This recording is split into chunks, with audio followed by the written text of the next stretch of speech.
तुम्हारे पास चली आई, सब कुछ छोड़कर। आज हम आपके साथ कटी पतंग से जुड़े किस्सों के बारे में बात करेंगे। ये फिल्म सन 1971 में रिलीज हुई थी।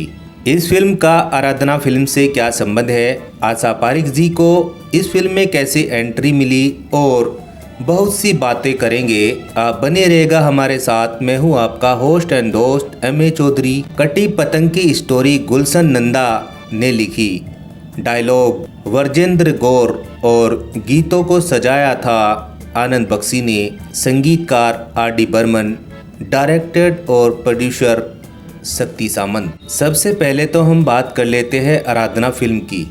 जब आराधना फिल्म की शूटिंग शुरू होनी थी, लेकिन शक्ति सामंत उसको स्क्रैप करना चाह रहे थे। आराधना की कहानी सुनने के बाद फिर उन्होंने कहा कि मैं एक और कहानी सुनना चाहता हूँ और फिर फिल्म की शूटिंग कर लीजिएगा। शक्ति जी को कहानी बहुत पसंद आई, लेकिन आराधना का सेकंड हाफ चेंज कर दिया गया और उसी रात दोनों फिल्मों का जन्म हुआ, आराधना और कटी पतंग का। आराधना फिल्म की शूटिंग शुरू हो गई और फिर बनकर तैयार हुई तो आराधना फिल्म ने इतिहास रच दिया। राजेश खन्ना रातों रात बड़े सुपरस्टार बन गए। कटी पतंग फिल्म की बात करें तो कटी पतंग गुलशन नंदा के नोवेल पर आधारित है। अमेरिका के ऑथर कॉर्नर बुलीराज का एक novel I married a dead man, इस नोवेल पर आधारित 1950 में एक फिल्म बनी, no man of her own. Gulshan Nanda का नोवेल वहीं से प्रेरित था। इसकी स्टार कास्ट को लेकर कई कहानियां हैं। कहा जाता है कि शक्ति सावंत राजेश खन्ना और शर्मिला टैगोर को भी लेना चाहते थे, पर शर्मिला टैगोर मां बनने वाली थी, उन्होंने फिल्म नहीं ली और मना कर दिया। फिर आशा पारिक जी को लिया गया। आशा पारिक की बुक में सारी बातें अलग लिखी है। शक्तिदा मुझे लेना नहीं चाहते थे, लेकिन उनके बेटे मेरी फिल्मों को बहुत पसंद करते थे। उन्होंने अपने पापा को मुझे इस फिल्म लेने के लिए कहा। फिर ये फिल्म मुझे ऑफर हुई। इस फिल्म के स्टार कास्ट फाइनल हो गए, आशा पारिक, राजेश खन्ना, प्रेम चोपड़ा और बिंदु। आइए दोस्तों, अब फिल्म की कहानी से रूबरू हो जाते हैं। फिल्म की कहानी की शुरुआत होती है एक शादी समारोह से। आशा पारिक यानी मधु, उसके घर के दरवाजे पर बारात खड़ी है, लेकिन मधु घर से भागकर अपने प्रेमी कैलाश के साथ चली जाती है। कैलाश यानी प्रेम चोपड़ा, कैलाश एक लड़की यानी बिंदु के साथ भी इश्क लड़ाता है। जब कैलाश की सच्चाई जानकर मधु अपने घर भागकर वापस आती है, तब तक बारात वापस जा चुकी होती है। इस सदमे से मधु के मामा की भी मौत हो जाती है। फिर इतना सब कुछ हो जाने के बाद मधु रेलवे स्टेशन पर जाती है और न जाने किस मंजिल पर जाना है, बस पहुंच जाती है। सौभाग्य से उसकी मुलाकात उसकी सहेली पूनम से होती है, जो कि विधवा हो चुकी होती है। अपने बच्चे को लेकर ससुराल जा रही थी। उसकी बातचीत से मधु को सब कुछ पता चल गया था कि उसके ससुराल वाले उससे पहले कभी नहीं मिले, क्योंकि उसके पति ने अपने परिवार के खिलाफ जाकर शादी की थी।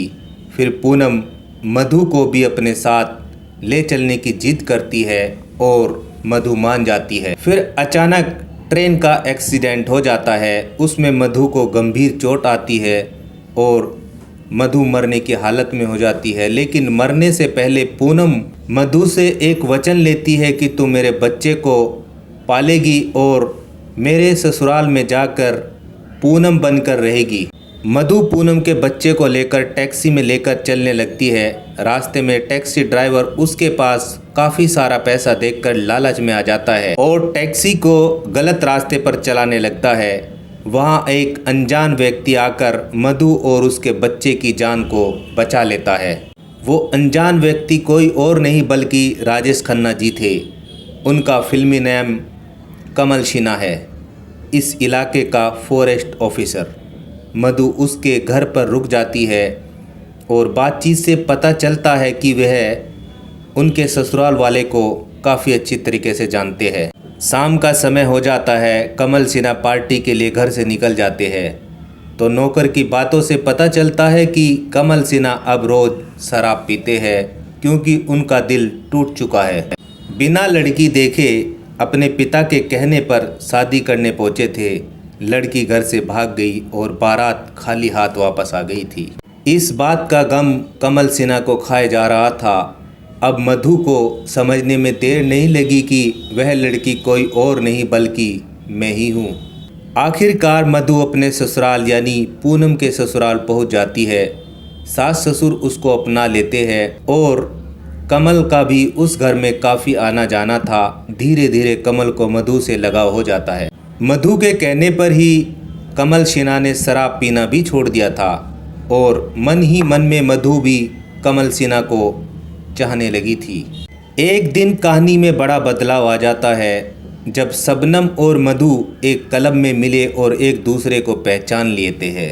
शबनम की वजह से खबर कैलाश तक पहुंच जाती है और कैलाश मधु का दूर का रिश्तेदार बनकर उनके घर आना जाना शुरू कर देता है। कैलाश का मकसद था कि मधु को ब्लैकमेल करके उसके घर की सारी संपत्ति को हड़पना। जब उसकी सास तीर्थ यात्रा पर निकल जाती है तो उसकी सच्चाई ससुर को पता चल जाती है। बात सभी क्लियर हो जाती है, सब कुछ मधु भी बता देती है और फिर ससुर बोलता है कि उसकी शादी कमल सिन्हा के साथ ही कर दी जाए। लेकिन इस बात का पता कमल सिन्हा को नहीं पता लग पाए क्योंकि वह उस बात का बहुत बुरा मानेगा। सब कुछ नॉर्मल होने लगता है। कैलाश घर की नौकरानियों को अपनी बातों में उलझाकर ऐसे हालात बना देता है कि ससुर की मौत हो जाती है और इल्ज़ाम बेचारी मधु पर आ जाता है। फिर सब बातों का पता चलता है कि पूनम मधु बनकर सामने आई थी। कमल को भी पता चल जाता है पर कमल को यकीन नहीं हुआ और वह सब कुछ सच सामने लाकर खड़ा कर देता है। इस तरह से दोनों की फिर शादी हो जाती है। फिल्म हैप्पी एंडिंग के साथ ख़त्म होती है। दोस्तों, आपको ये कहानी कैसी लगी कमेंट में हमें ज़रूर बताइएगा। यदि अच्छी लगी हो तो वीडियो को लाइक एंड चैनल को सब्सक्राइब जरूर करना। और अब हम आपसे इजाज़त चाहते हैं, फिर मिलेंगे एक ऐसे ही स्टोरी को लेकर। धन्यवाद।